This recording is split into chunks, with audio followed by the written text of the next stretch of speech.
আল্লাহ তাআলা বলেছেন, কুল বিফাদলিল্লাহি ওয়া বিরহমাতিহি ফাবিযালিকা ফালইফরাহু হুয়া খায়রুম মিম্মা ইয়াজমাউন। বলুন, এটা আল্লাহর অনুগ্রহ এবং তার রহমতের কারণে, সুতরাং এতে তারা আনন্দিত হোক, এটা তারা যা সঞ্চয় করে তার চেয়ে উত্তম। সূরা ইউনূস 58 নম্বর আয়াত। আর আল্লাহ তাআলা রাসূল পাক সাল্লাল্লাহু আলাইহি সাল্লাম সম্পর্কে বললেন, ওয়া মা আরসালনাকা ইল্লা রাহমাতাল লিল আলামিন।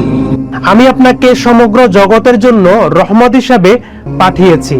সূরা আল-আম্বিয়া 107 নম্বর আয়াত। এই দুটো আয়াত একসাথে পড়লে পরিষ্কার বোঝা যায় আল্লাহ তাআলা বলেছেন তার রহমতের আগমনে আনন্দিত হও, আর রাসূল পাক সাল্লাল্লাহু আলাইহি সাল্লাম নিজেই সেই রহমত। তাহলে সেই রহমতের আগমনে আনন্দিত হওয়া কি